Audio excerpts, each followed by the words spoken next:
Craig Wright, qui prétend être le créateur du Bitcoin, a été condamné à 2 ans de prison, dont 1 an avec sursis. Alors qu'est-ce qui lui est reproché? On en parle dans un instant. Le Crypto Daily. Mon nom est Benjamin Cohen. Et vous êtes bien sur le Crypto Daily. Le podcast qui traite de l'actualité crypto, NFT et métaverse.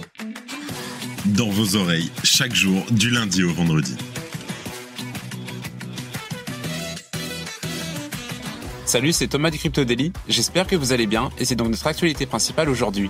Et on parlera aussi du bras de fer entre le FMI et le Salvador avant d'évoquer un sondage réalisé par Binance.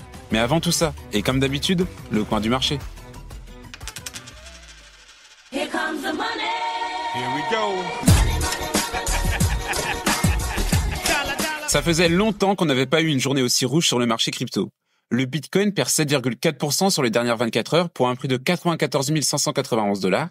L'Ethereum baisse de 12,9% pour un prix de 3 220 $. Le XRP et le BNB baissent respectivement de 12,5% et 9%. Le Sol chute de 12,8%. Le Doge perd 20,4% et l'ADA 17,9%. Et enfin le Tron baisse de 11,6%. Craig Wright condamné à de la prison. Craig Wright, qui a affirmé être le créateur pseudonyme du Bitcoin, a été reconnu coupable d'outrage au tribunal et condamné à 2 ans de prison, dont 1 avec sursis. Cette condamnation intervient après que ce dernier a lancé une action en justice de 900 milliards de livres sterling portant sur la propriété intellectuelle du Bitcoin. Selon The Independent, c'est cette plainte qui est à l'origine de l'outrage au tribunal. Craig Wright, qui a comparu par liaison vidéo, a refusé de dire où il se trouvait physiquement, mais a déclaré qu'il ferait appel. Pour rappel, en mars, un juge britannique a décidé que Craig Wright n'était pas Satoshi Nakamoto. C'est à ce moment-là que la Crypto Open Patent Alliance, COPA, a intenté un procès à Craig Wright en avril pour l'empêcher de revendiquer des droits d'auteur sur le livre blanc et la base de données Bitcoin. Notons qu'au cours de son procès, 2 figures clés de la création du Bitcoin ont témoigné à la barre. Et il y avait notamment eu l'intervention d'Adam Back, un pionnier du système de consensus utilisé par le Bitcoin, le Proof of Work. Rappelons aussi que Craig Wright n'en est pas à son premier affrontement judiciaire. Avant cette condamnation, il avait multiplié les poursuites contre la communauté Bitcoin et il avait visé tour à tour le white paper, les développeurs et même des individus pour diffamation. Toutes ces actions avaient en fait pour but d'établir sa prétendue légitimité en tant que créateur du Bitcoin et évidemment cette revendication a toujours été largement ignorée dans l'écosystème. En tout cas, la victoire de la COPA contre Craig Wright marque une étape significative pour les défenseurs des principes d'ouverture et de décentralisation. En effet, ces derniers estiment que ces tentatives de monopole intellectuel vont à l'encontre des fondements mêmes de Bitcoin. Si tu aimes le Daily, une note et un commentaire nous aident énormément. Aussi, si tu ne veux rien rater de l'actualité, abonne-toi. Le FMI et le Salvador trouvent un accord. Hier, le FMI a annoncé avoir conclu un accord préliminaire avec le gouvernement du Salvador. Un programme de 40 mois sera mis en place et il permettra au Salvador d'emprunter 1,4 milliard de dollars auprès du FMI ainsi que 2,1 milliards de dollars supplémentaires provenant de la Banque mondiale et d'autres institutions régionales. Selon le FMI, cet accord aurait été obtenu en échange d'un assouplissement de certains articles de la loi Bitcoin en vigueur au Salvador. Cela inclut la fin de l'obligation pour les commerçants d'accepter les paiements en Bitcoin, l'interdiction d'utiliser le Bitcoin pour payer les taxes, la limitation des achats de Bitcoin par le gouvernement, ainsi que son retrait progressif de la gestion du portefeuille Chivo. Mais bien que le statut officiel du Bitcoin en tant que monnaie légale soit remis en question, l'adoption de Bitcoin au Salvador reste largement intacte. En effet, même si la loi obligeait les entreprises disposant des moyens nécessaires à accepter les paiements en Bitcoin, dans la pratique, cette obligation n'était pas réellement appliquée. Et d'ailleurs, peut-être en réponse à ces critiques et inquiétudes, le Bitcoin Office a annoncé quelques heures plus tard l'ajout de Bitcoin, représentant plus d'1 million de dollars aux réserves stratégiques du pays. Ce nouveau dépôt ajoute donc 10 Bitcoins à la stratégie d'achat progressif d'un Bitcoin par jour initiée fin 2022. Et désormais, les réserves totales atteignent 5 980 bitcoins, soit près de 600 millions de dollars. Notons quand même que l'opacité qui entoure Nayib Bukele et son administration ne permet pas de certifier l'origine de ces fonds. Et il est tout à fait possible que ces 10 bitcoins aient été acquis précédemment et conservés par un service de custody avant leur transfert vers l'adresse publique visible sur l'explorateur de blocs du Bitcoin Office. Et dans ce cas-là, ce transfert pourrait n'être qu'un simple coup de communication visant à répondre aux nombreuses spéculations entourant l'accord avec le FMI. En tout cas, dans une publication sur le réseau X, Stacy Herbert, directrice du Bitcoin Office du Salvador, a dissipé plusieurs inquiétudes et elle a notamment affirmé que le Bitcoin conserverait son statut de monnaie légale. Pour l'instant, tout est encore un peu flou, alors affaire à suivre. Merci d'écouter le Crypto Daily. Les utilisateurs de crypto préfèrent les mêmes coins au Bitcoin.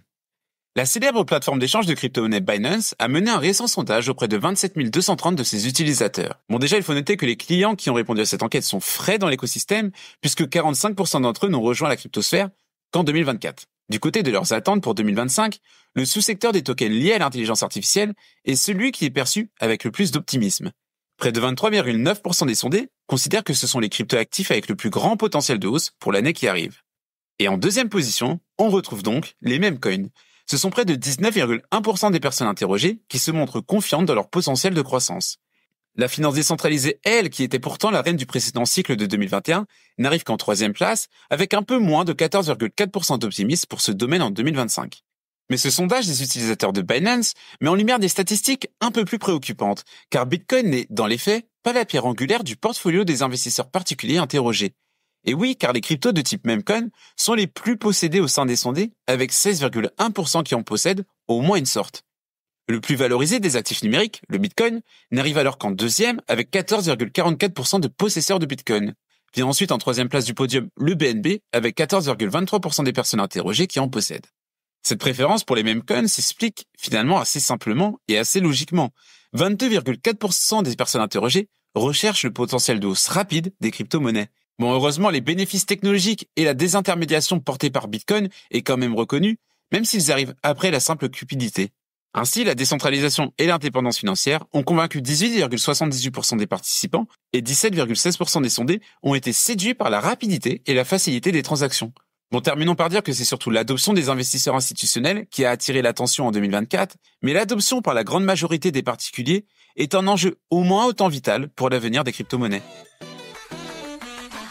Et voilà, c'est fini pour nos 3 news principales du jour, et on passe maintenant aux brèves. Les autorités américaines rejettent la demande d'appel de SBF. Les autorités américaines ont rejeté l'appel de Sam Bankman-Fried visant à annuler sa condamnation et sa peine liée à la faillite de FTX. Elles affirment que le procès et le verdict étaient conformes aux normes judiciaires. Kraken lance officiellement le mainnet de son Layer 2.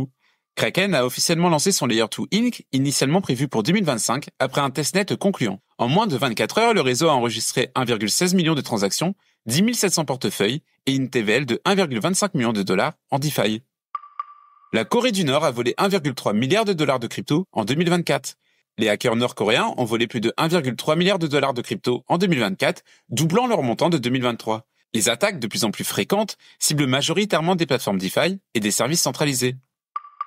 Polygon répond aux pressions d'AAV. Polygon a répondu aux inquiétudes d'AAV en critiquant la menace de retrait, qualifiant cette réaction de pression contraire au principe de décentralisation et de collaboration. Et on termine par Crypto.com qui signe un nouvel accord pluriannuel avec la Formule 1. La Formule 1 a renouvelé son partenariat avec Crypto.com jusqu'en 2030. Ce partenariat stratégique renforce la présence de Crypto.com lors d'événements phares comme le Grand Prix de Miami. Et voilà, c'est la fin de ce résumé de l'actualité du jour.